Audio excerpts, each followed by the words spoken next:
Hey guys, this is Chandra, and I was going to show you how I do my covers and attach the binding and the pages, and then I just started creating and I totally forgot to hit record. So these covers are 6.5 by 8.5. The spine is 2 inches. So 6.5 by 8.5, 2 inches, 6.5 by 8.5. And what I did was I covered the perimeter with score tape, and then I just made a bunch of marks on the inside of it with ATG. And then I put my spine down and I taped 2 pieces of 8.5 by 11 black cardstock together. Um, you can see the spine or there. And I put the spine in the middle of that. Then I took my shim, which is 2 pieces of chipboard, just glued together, and I put my shim in there and then butted up the cover to the shim, and I did the other side. So now what I've done is I've just folded this cardstock around the cover like this. So that's all I've done. So now what I'm going to do is I'm going to take my score tape. I usually use the 1/4 inch score tape, but where is it? That's weird. Just start the video. Oh, no, right here it is. So I'm going to put the 1/4 inch score tape around the perimeter of the chipboard, and I get my chipboard on Walmart.com. It's like $8 for 24 sheets. Sometimes Joann's.com has it as well. So I put the score tape around the perimeter, and now I'm going to put the score tape along the edge of the paper.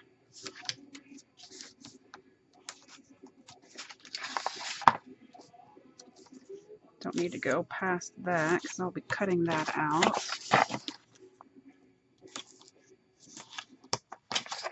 And again, just putting it around the edge. Then I will take off the tape backing and fold it over. Actually, no, I won't. I need to cut this square out, just like when we make pockets, but I'm going to make sure I cut a little bit in front of the chipboard because you don't want, let me see here, if you cut too close, then you'll end up seeing the chipboard when you fold it over, and that's not something that you want to do. So you want to make sure that you leave a little bit of a gap in there. Not much, but a little bit. So again, I'm just cutting the corners out. Now I will remove the tape backing, but I'm going to just make sure I burnish everything down really well first.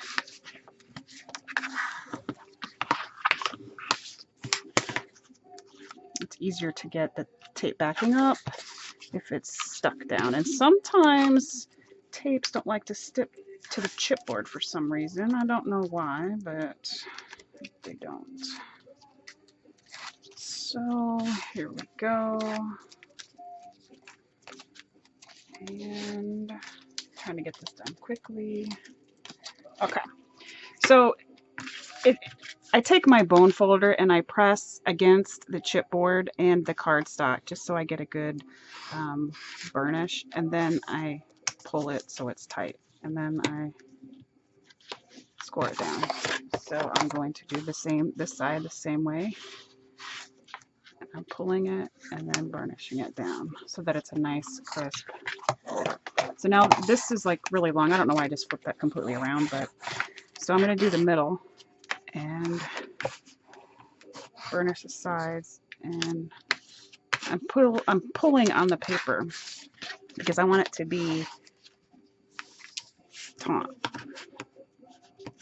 Okay, so there we go, and we'll do the other side. Again, I'm taking my bone folder and I'm pressing against the cardstock and the chipboard. I'm starting in the middle and I'm working my way down.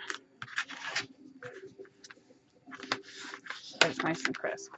So now you might have a little bit of a tiny bit of a hangover, so carefully take your scissors and just cut that off. This one has quite a bit of mine. So I'm going to cut it off, but you don't want to cut into the cover at all. So you have to be really careful You can fold it in too if you would like. You don't have to cut it off. So here is the cover. And now what I'm going to do is I'm going to attach my binding. And I've chosen on this album to do the Laura Dennison's binding. So what I need to do first is cover this with patterned paper so I can put that on top of it. If you're doing the hidden hinge, you would put that down first and then use your patterned paper. So I am using the Meet Me in Paris stack. So for the covers, I'm going to pick the inside. Oh, that's embossed. I didn't realize that. So just trying to find that will be good and that will be good. I'm just going to use the backs of those. So my covers are 6.5 by 8.5. So I'm going to cut my paper at 6 1/4 by 8 1/4. And if you want to save paper, you can definitely, cut it at 6 inches. You want to make sure that you're cutting your 8 1/4 inches for the width, like this paper. I'm making sure my 8 1/4 is that way so that the pattern makes sense. Okay, so then I have that, and now I need one piece to go across the middle.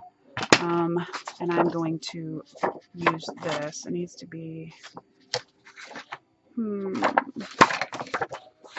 going to see if there's a solid pink color maybe, or something similar. This fleur-de-lis. No, I kind of like that. I'm going to use this black. Actually, you know what? I'm going to use black. I'm going to use black cardstock. There's no reason wasting my paper. So this needs to be 6 1/4 inches tall.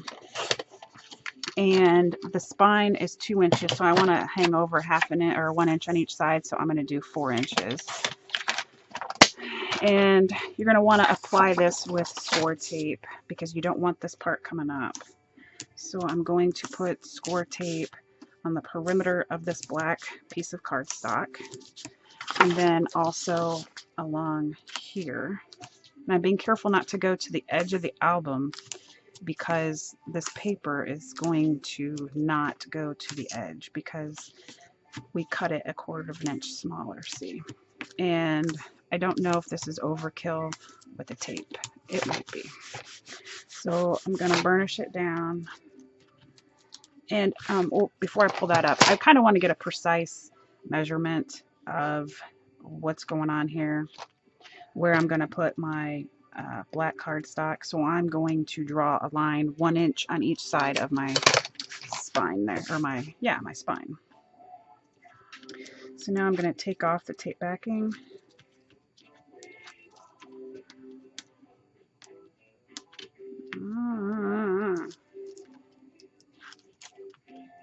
Okay, so now I'm going to remove the tape backing on this black piece of cardstock.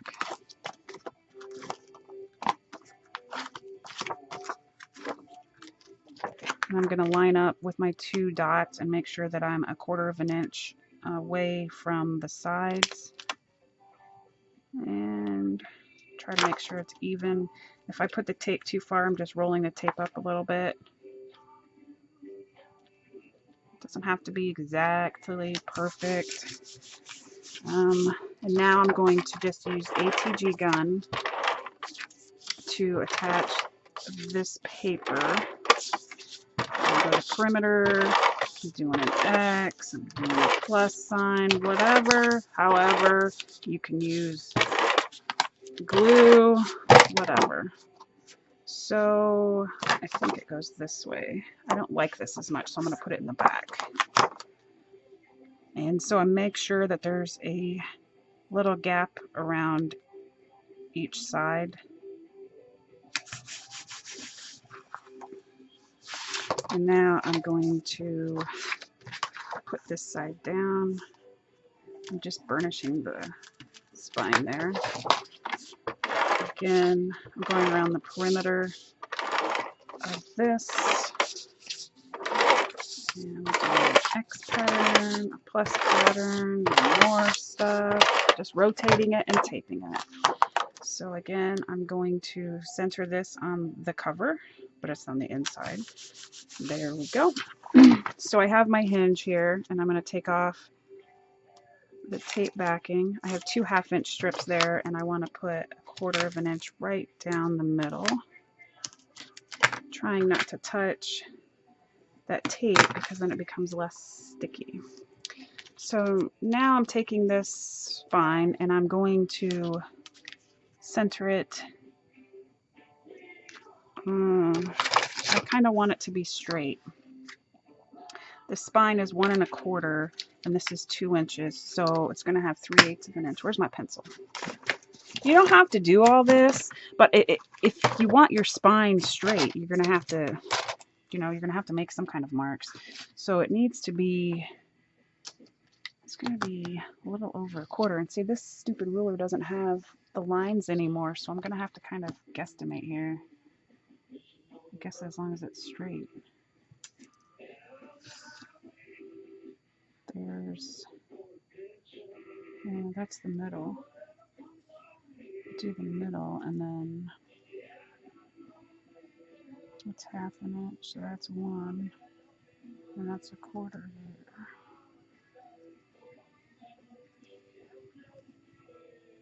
7 inch, it's 1. Oh, you know what? It's 2. That's not right. 3/8 of an inch. Is there any lines on here that I can see? There's 1/2 in there, I guess. Okay, so I'm just going to make a line here with my pencil, and I'm going to try to line up that side with that. And it should be right on this piece of paper here, so I'm just going to line this up with that and the top of the paper. Sorry about my head in the way there, but I had to see that. So I'm just lining it up with that line that I made so that there's the same amount of room on each side, and apparently I measured wrong. So did I already stick it? Come on, please tell me you're not stuck.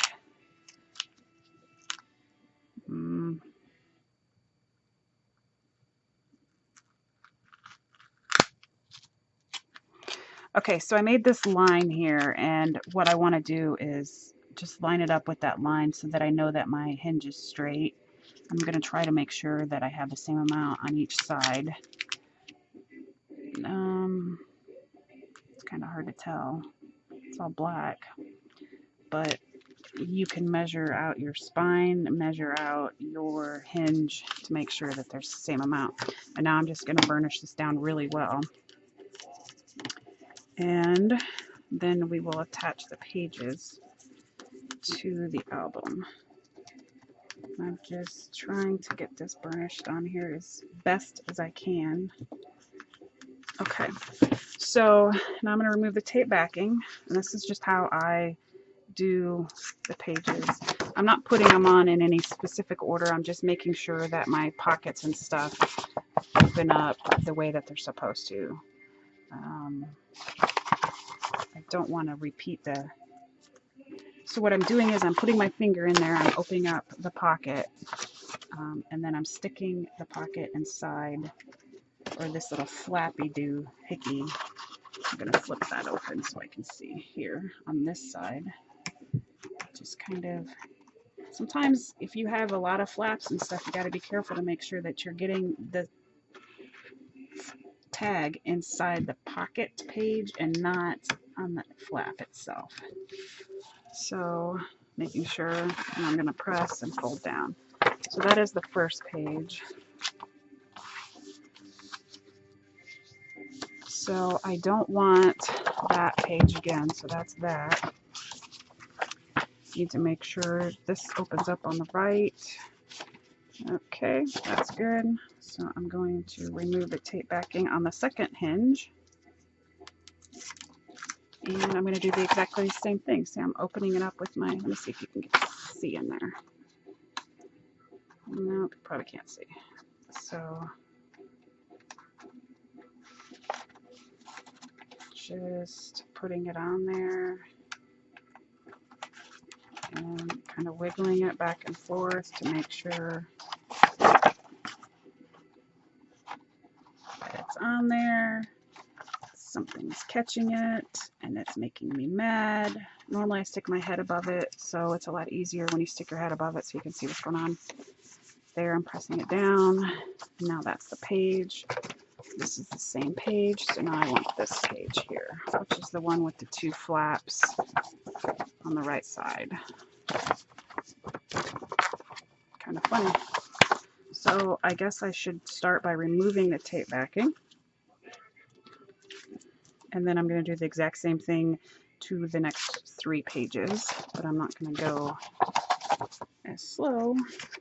And I like to attach my pages to the album before I start decorating so that I can kind of match one page to the next page, and maybe if I want to make a kind of layout type design, I can. So I'm just going to put the pages down in the same order that I just did. I think. Where's the pocket? Yes, this one was the hard one because this flap here keeps on sticking up. So, you know, you gotta be mean with it. You gotta tell it what to do. You know, like you do with your kids and your husband. Is that in there? Oh my golly. This is about the time when you want to start cussing, you know, because it's not going right, because you're recording. There we go. So you know how that is. Sons of a biscuit. I'm folding the flap, I'm getting it in there, and I'm pushing it down. That's the cheater. Probably the easier way, actually. I don't know. I don't know. I don't know. Is this the next one? I got flaps and pockets everywhere. I think this is.